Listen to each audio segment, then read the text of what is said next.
think. Sorry, attempting to get this to be okay.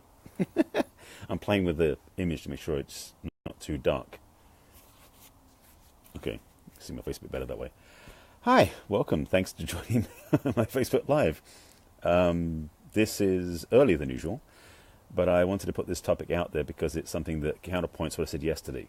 And I'll get to that in a moment. So before I get into the discovery and discussion, for those of you joining me for the first time, perhaps you don't know me, let me give you a very quick bio introduction. My name is Barry Selby.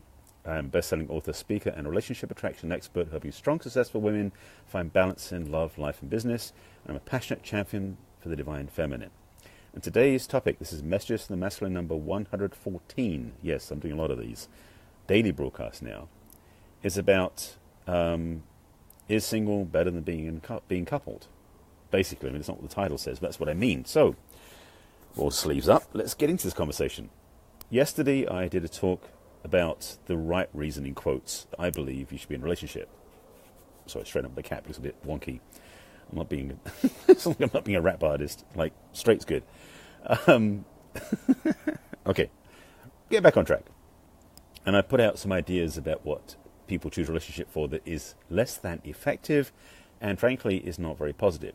And so I realized today I need to really fill in a gap, as it were, which is about why being single could be a good thing.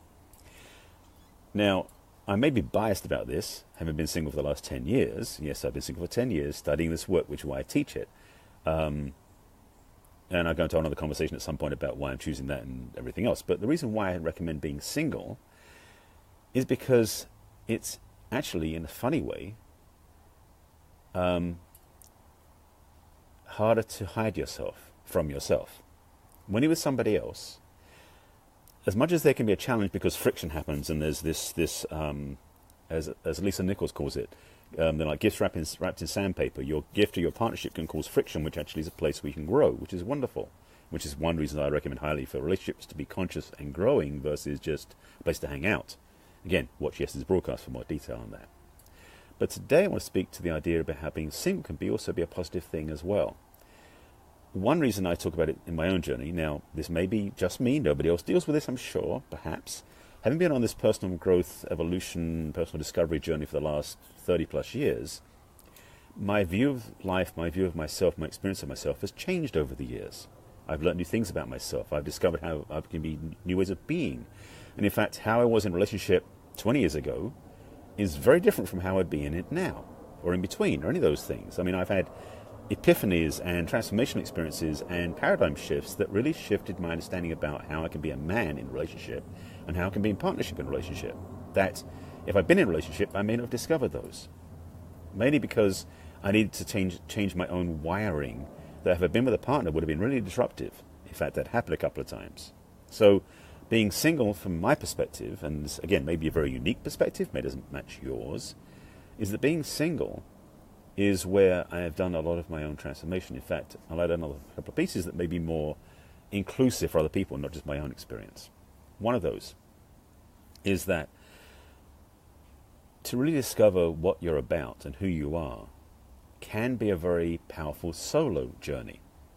And if you're someone who is always focusing on other people, socially or sexually or business-wise, you may not have any time to spend time with you, getting to know what you're about, your own personal journey, your own gifts, your own expression. Now, if you have a very supportive partner in a relationship, that can be a wonderful experience to have them help you get there, which is wonderful. But for a lot of us, it's better to do it alone in a way. It can take longer. True, I mean, at least in my case, I've been kind of slow on this journey in some ways, just to be honest. However, the opportunities I've had to change my programming, change my way of seeing the world, change my own understanding, I think in some ways it's happened more effectively being single. Again, this may be a unique experience. It may not match what you experienced. It may not be matching what you want. But let me put it on the other side for a second. If you hate being single because you'd rather be in a relationship, I suggest you look at that. Because if you're someone who likes to be in a relationship all the time, different people in different, like break up, start a new one, break up, start a new one, like every 2 weeks or something, you may want to stop and look at that. Because maybe you're afraid of being single. Because one of the things about being single I've learned a lot is to actually find that I enjoy my own company. And to be in a healthy relationship, I highly recommend that you find yourself enjoying your own company, because then you're not dependent upon the other person to make you happy. And as I've said this before many times, codependence is something I do not support. I wish to stamp it out completely. It's a big job, I know. But the truth is, for many people, codependence is a comfort zone. It's a comfortable place to be where they can depend upon the other person to make them happy. The problem is, you give them the power to make you happy, and also give them the choice about whether they do or not, which means you're a victim of their choices. That's not healthy. So being single and learning how to love and appreciate who you are, which I recommend for all my clients and for anybody out there who's single, is learn to love and appreciate who you are, to honor and respect who you are, because you deserve that in your own life, regardless of anybody else who's around.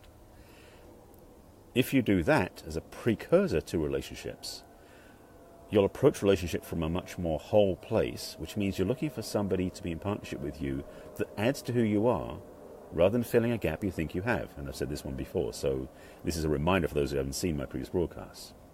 Or actually, it's a new thing for people who haven't seen my broadcast before, and a reminder for those who have watched my previous broadcasts. But the realization of this can change your life. It changed mine. To realize that my life was not complete because of somebody else. Whom I am is complete as I am. That sounds so simple, doesn't it? But realizing that my own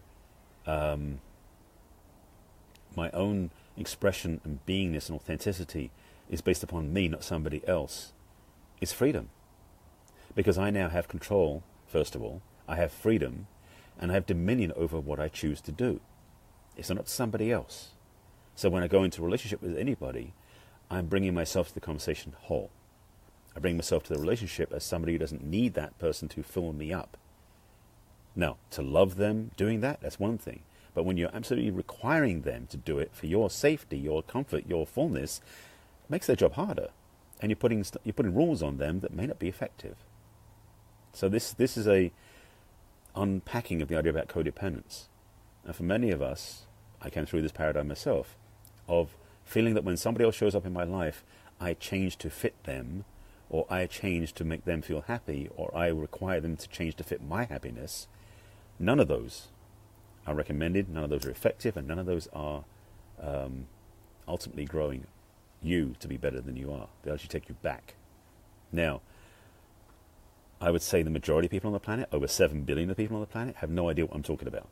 Hopefully you're watching this, you do understand what I mean, and this relates to you, which is great, because we are, to be honest, a small minority on the planet. Most people are very, what's the word looking for? Programmed, very expressive of the belief that you need somebody else to make you feel whole, or you need somebody else to make you feel complete, or you need somebody else to validate yourself. All of those are what the world dictates, and I highly, highly encourage you to disown that belief. It's not yours. It's not true. Who you are on your own, who you are as you are, is whole and complete. Always have been, always will be. Any relationship you jump into, any choice you make to be in partnership, is additive to your wholeness. Being single, for many of you, was for me, is a chance to discover for yourself that you don't need a relationship to be whole. You don't, exactly, yes, society conditions us. Well, let me rewind it slightly. Society doesn't necessarily condition us. Society puts out a program that we can choose to accept, but the problem is we tend to be asleep at the wheel and we accept it blindly. So it doesn't condition us, but it tends to encourage that. We have freedom to choose differently, which is why I'm saying, take charge, take your own life back. Become self-reliant and become self-aware, so that when you watch the program you go, well, isn't that interesting? It's not mine. I've had some very powerful epiphanies in the last few days that I spoke a little bit about yesterday that are somewhat dystopian, somewhat, I won't say doomsday, apocalyptic type things, but I had this sense of feelings of about how I look at the world and see so many overt symbols of limitation that I do not want to play in anymore. It's almost like I've suddenly looked outside the Matrix. It's a bizarre feeling. It happened yesterday. And I've been watching my own experience, watching into the world and seeing where I go, oh, I'll just jump in right there again. Versus where I go, no, that's not me. So this is fresh for me in some ways. I mean, I've talked about being single as a powerful place before. It's in my book as well, in my talks as well. And there's so many, as you said, Michelle, so many conditions society portrays, promotes, influences us.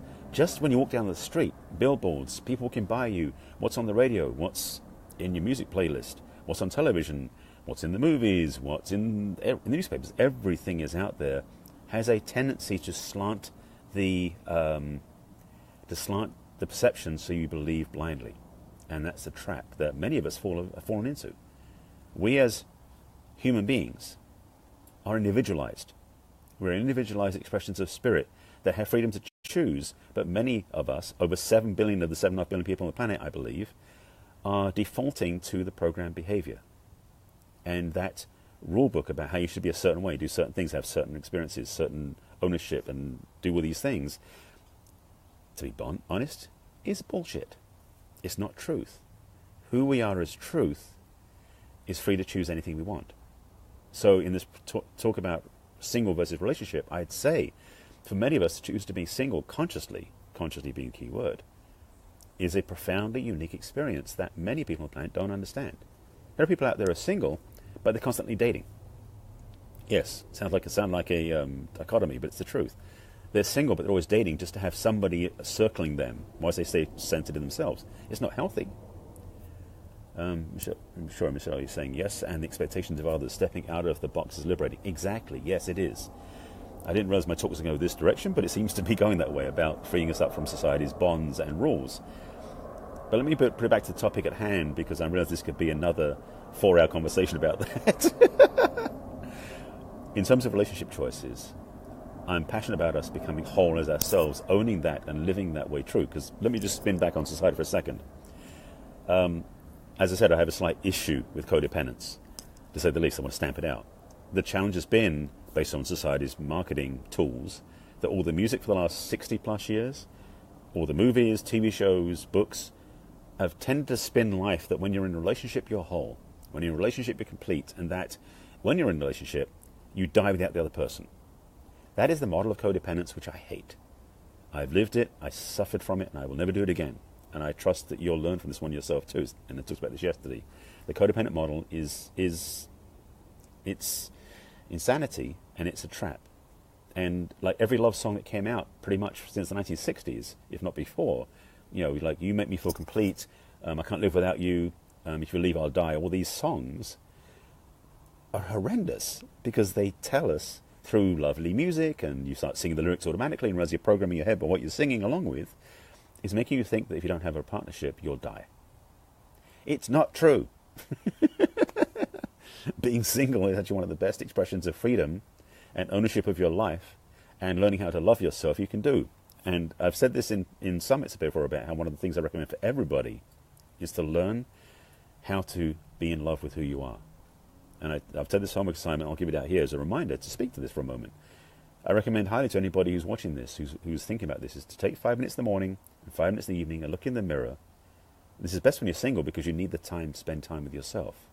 You can do it when you're in a relationship too, but when you have a chance to be alone in a relationship, 5 minutes in the morning, 5 minutes in the evening, looking in the mirror, eye contact with yourself, and simply say to yourself out loud, I love you. And say it until you feel it inside, that you'll feel yourself filling up. You may even feel yourself tearing up too. It depends how you do this.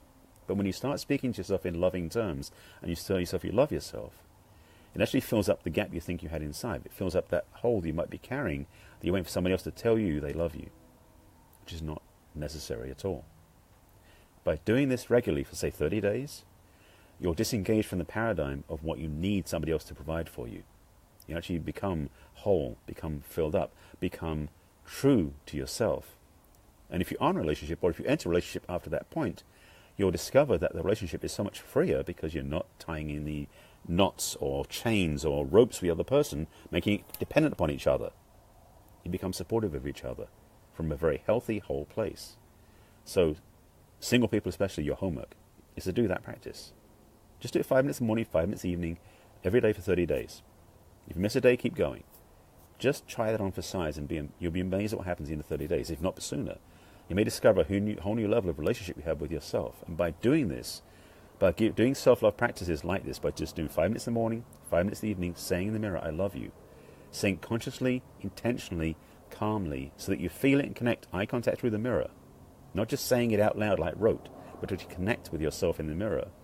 You will change your relationship with yourself, and you'll change your relationship with everybody else. So when you are in a relationship, or if you enter a relationship, it will change everything.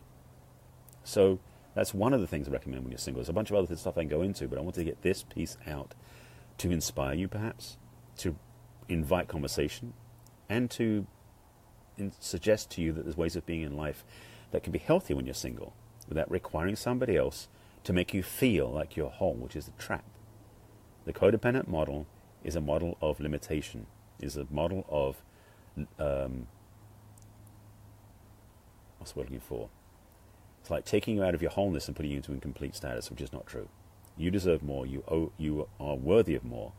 And when you love yourself fully and embrace who you are, then attracting a relationship becomes a bonus versus something you thought was missing. That feels about it. All right.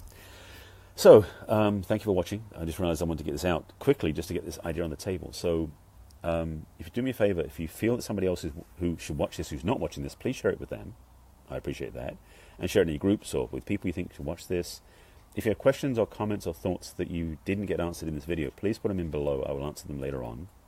This video will also be posted on YouTube at a later point. And if you want to see my other Facebook Lives, this is number 114. Yes, there's 113 prior to this. You can watch them on my business page on Facebook, because that's where they accumulate, as well as on my YouTube channel under Barry Selby, as well as on my website. If you go to barryselby.com, there's a bunch of content there. And there's also a video blog page, which is where all my videos live, all my Facebook Lives, in fact. So there's, from the latest to the oldest, it's a long page now, with 115 broadcasts, 114 broadcasts.